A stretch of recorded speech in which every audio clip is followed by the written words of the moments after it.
bienvenue sur la chaîne des chasseurs de trésors, où les secrets vous seront révélés, et où vous réveillerez le chasseur qui est en vous.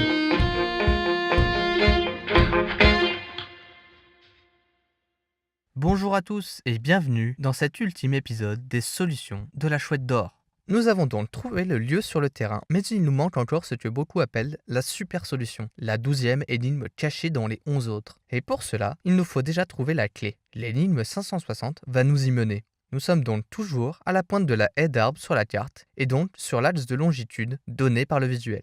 Cherche l'ouverture qui révèle la lumière céleste. Il nous faut nous rapprocher de l'alignement entre le dolmen de la cour du Breuil, l'ouverture, et les menhirs du Plessis, la lumière. Par deux fois, Neptune viendra à ton secours et te mènera loin du septentrion glacé. Poursuis ta route et n'interromps pas ton parcours avant de voir par l'ouverture la nef encalminée. Nous descendons vers le sud en suivant l'axe de longitude tout en gardant le dolmen en ligne de mire. Et peu avant de voir la lumière, on se retrouve aligné avec le dolmen des pierres folles. Regardez, il ne vous fait pas penser à un bateau échoué sur les rochers ? Mais si, c'est incroyable! Voilà la clé! Eh oui, mais comment ce monument peut-il nous aider?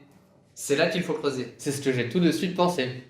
D'ailleurs, c'était un vrai gruyère là-bas. Mais non. Une clé en décryptage est l'élément sans lequel le décryptage serait impossible. Et il est dit que la clé se trouve sur un navire noir perché. Je suis donc monté sur ce rocher. Et je me suis creusé la cervelle pendant un bon moment. J'ai fini par mesurer les dimensions de ces blocs de plusieurs tonnes, environ 5 mètres par 3 mètres. C'était le seul élément que l'on pouvait en tirer pour moi. Et c'est une clé ça? Incomplète certes, mais oui, c'est une donnée indispensable. Ce n'est que bien plus tard, en jouant les cryptographes sur la super solution, que j'ai découvert ce que Roger va vous montrer. Ce monument était une clé involontairement avant même que Max Valentin ne le découvre. Il se trouve que si l'on prend les initiales de son nom, Dolmen des Pierres Folles, DPF, on peut les transformer en utilisant les dimensions du rocher, 5 mètres par 3 mètres. Sans oublier que le bon sens, c'est le sens du contresens. Donc on écrit 3, 5 et 3 en dessous. La cryptographie nous dit maintenant de décaler les lettres dans l'alphabet du nombre de places indiquées. On décale le D de 3 places dans l'alphabet, ce qui donne le G. Le P de 5 places, ce qui nous donne U. Et le F de 3, ce qui donne I. J! Le J! Panoramix! Les druides! C'est du génie! Eh oui, ça l'est. Et qu'est-ce qu'on va faire avec du J? Le manger? Non, d'autant que c'est du poison. Non, ce mot va nous servir plus tard, vous verrez. Ce qui nous manque maintenant, c'est la 12e énigme. Nous avons des lettres suspectes en pagaille, mais il faut trouver dans quel ordre les prendre et comment les déchiffrer. Et ça, je peux vous dire que c'est long lorsqu'on ne sait pas comment faire.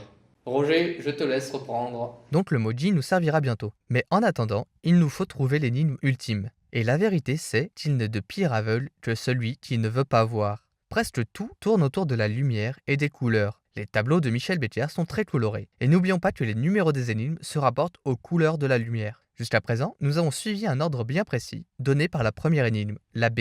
Et si tout cela n'était plus vrai maintenant que nous touchons au but?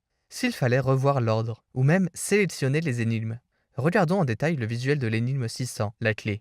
Regardons les couleurs. La main est entourée de bleu. Le bout du pouce et le début de la clé sont dans un halo blanc. Puis nous arrivons à l'orange. Il y a quelques éclats de rouge sur la droite. L'énigme 520 maintenant. Lorsque la terre s'ouvre, l'on descend du bleu du ciel au bleu clair un peu blanc, au rouge et enfin à l'orange qui irradie du trou, la couleur du trésor. La clé se trouve dans les couleurs. Comment passe-t-on du bleu et du rouge jusqu'à l'orange en passant par le blanc? En additionnant les couleurs. Passer du blanc à l'orange est simple, il faut un filtre orange. Mais comment obtenir du blanc avec les couleurs à notre disposition, celles des énigmes? En additionnant du violet, du jaune et du bleu-vert. On obtient ces couleurs avec du bleu et du rouge, du vert et du rouge, et du vert et du bleu. Ah, c'est complexe! C'est pas pour rien que ça fait 24 ans que ça dure.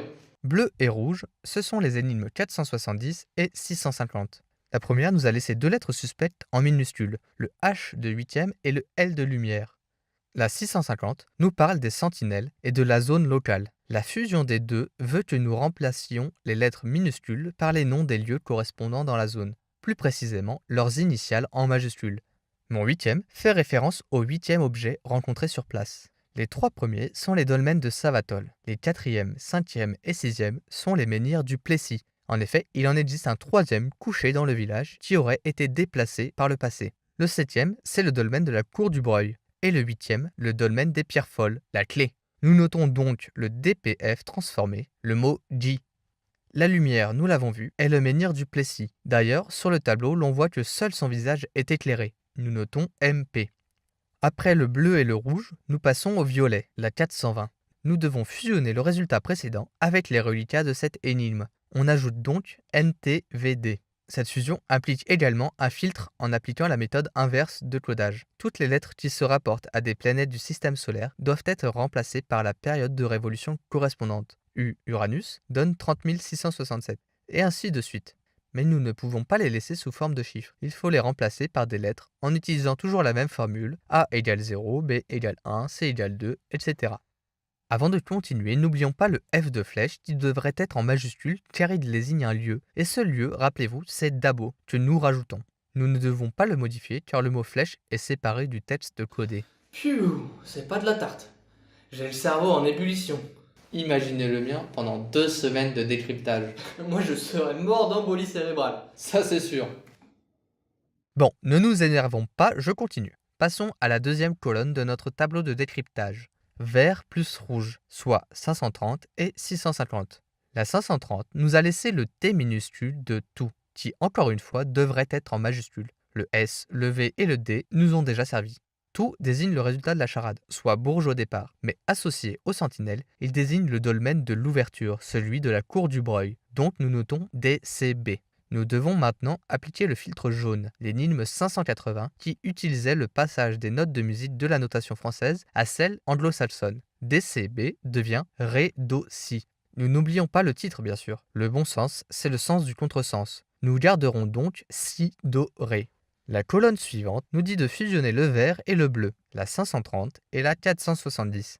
Les lettres minuscules ont déjà été exploitées. Il nous reste les majuscules, SVD et TO.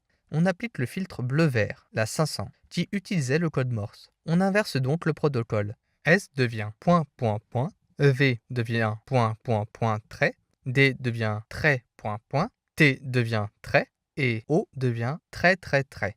On fusionne le tout, et là, il n'y a pas 36 traductions possibles. 5 points à la suite en Morse devient forcément le chiffre 5.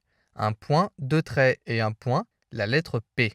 Et un point suivi de 4 traits, c'est le chiffre 1, ce qui nous donne 5P1, soit 5 pour 1.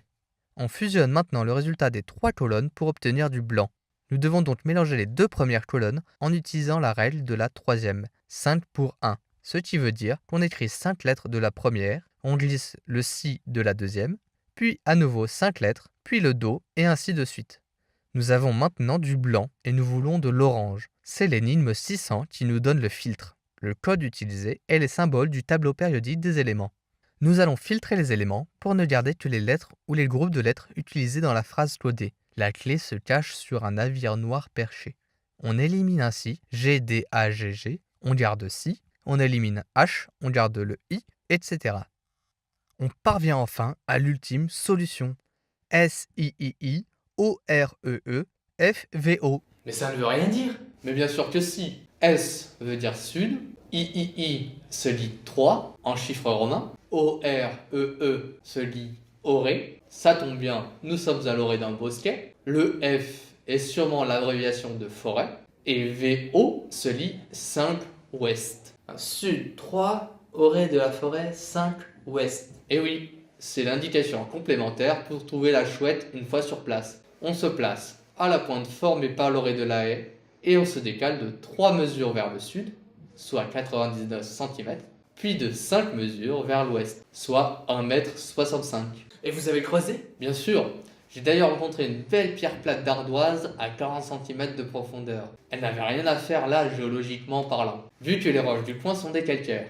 Et j'ai pu creuser directement à 80 cm de profondeur jusqu'à la roche calcaire. J'ai trouvé la couche de calcaire dont je vous ai parlé précédemment à 60 cm en élargissant le trou. Elle était bien découpée à la barre à mine sur un diamètre d'environ 60 cm. De quoi accueillir confortablement la chouette. Et la chouette alors? Elle était là? On peut la voir? Eh bien non, elle n'était pas là. Je ne vous l'ai pas dit? Mais non, voyons. On vous a écouté pour ça?